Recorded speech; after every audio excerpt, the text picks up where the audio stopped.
Good evening friends. मैं engineer Dinesh. दोस्तों, हमारा एक लेक्चर पे एक बायो के स्टूडेंट्स ने एक प्रश्न किया है कि वो इंटरमीडिएट करने के बाद 2 साल से नीट की तैयारी कर रहा है और 2 साल से फेल हो रहा है, उसे क्या करना चाहिए।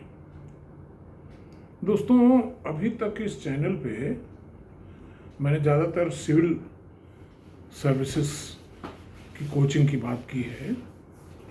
तो इस पृष्ठभूमि से प्रारंभ करते हुए देखिए, पहली चीज़ तो ये है कि सिविल सर्विसेज में एप्लीकेशन पढ़ती हैं कोई 11 लाख। उसमें से कितने कोचिंग लेते हैं इसका डेटा मेरे पास नहीं है, लेकिन जो पोस्ट होती है वो 1000 के आसपास।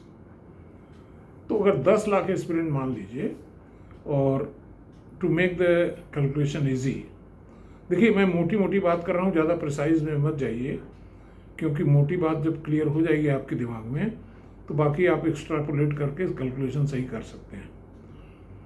तो 10 लाख में 1000, यानी कि सक्सेस रेशियो इज 0.1%। अब आइए जेईई में क्या है कि सरकारी जो कॉलेजेस हैं, आईआईटीज जो हैं, उसमें 17,500 वैकेंसी है और एस्पिरेंट्स भी करीब 10 लाख 11 लाख हैं, यानी कि यहाँ पे सक्सेस रेशियो 1.7% के आसपास है। That means 17 times more than civil services. अच्छा, उसके बाद क्या है कि जो आईआईटी नहीं मिला वो कहीं गवर्नमेंट कॉलेज मिलेगा, फिर उससे भी नीचे जाएगा तो प्राइवेट कॉलेजेस मिलेंगे। तो इसलिए इंजीनियरिंग में success ratio is much better. और अगर मान लीजिए कि आपको देश में अपने नौकरी नहीं मिल पाती है या कहीं वेंचर या स्टार्टअप नहीं कर पाते हैं, तो आपके लिए विदेश का रास्ता खुला हुआ है। अगर आप वर्जीनिया जाएं या फिलाडेल्फिया जाएं या और तमाम सारी सिटीज़ में जाएं, तो वहाँ पे आप पाएंगे कि भारतीय मूल के इंजीनियर्स काफ़ी ज़्यादा हैं और सारे आईआईटीएंस नहीं हैं, सब प्राइवेट कॉलेज वाले भी भरे पड़े हैं। तो इसलिए इंजीनियर्स के लिए एक बेहतर भविष्य विदेश में भी है और देश में भी है, स्टार्टअप में भी है, एंटरप्रेन्योरशिप में भी है। और सक्सेस रेशियो भी जेईई का मच बेटर है as compared to civil services. अच्छा, दूसरी ये है कि सिविल सर्विसेज में यही इंजीनियर्स ही करीब 65% पोस्ट वहाँ भी ग्रैब कर लेंगे। तो इसलिए engineering is much better option than civil services coaching.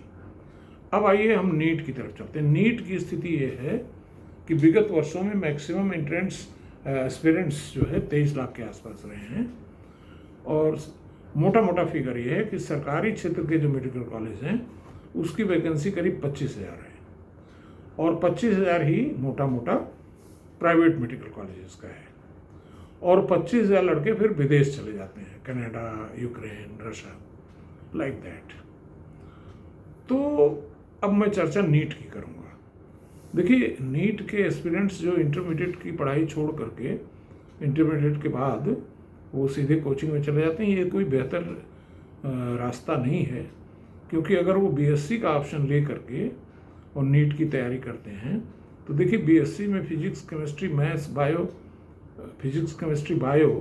ये उसका इंटरमीडिएट से थोड़ा एक स्टेप अहेड है।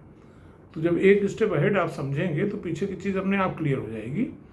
इसलिए ये रास्ता ठीक नहीं है कि आप इंटरमीडिएट की पढ़ाई छोड़ करके सीधे नीट की कोचिंग में चले जाएं। बेहतर है कि आप बीएससी करते रहें और नीट की भी तैयारी करते रहें, और success ratio is much better than civil services and slightly better than engineering. तो इसलिए मेडिकल की पोजीशन तो विन विन सिचुएशन है। अच्छा, अगर मान लीजिए एमबीबीएस नहीं मिलता है तो बीडीएस में ट्राई करिए, बीडीएस नहीं मिलता है तो फार्मा में जाइए।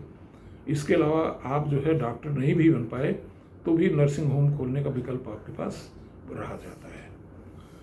और अब यहाँ ये एक जो दूसरी चीज़ जो सरकार को ध्यान देने लायक है कि ये 25,000 लड़के जो कनाडा और यूक्रेन जा रहे हैं या किसी भी फॉरेन कंट्रीज में जा रहे हैं और अच्छा खासा more than what they could pay in India in private college, they are paying more than that. तो इसलिए गवर्नमेंट को चाहिए कि तुरंत जो है जिस स्पीड से मेडिकल कॉलेजेस की निर्माण की प्रगति चल रही है उसको और भी एक्सेलरेट करने की ज़रूरत है और इतना कर दें कि ये 25,000 लड़के जो बाहर जा रहे हैं इनको बाहर जाने की जरूरत ना पड़े।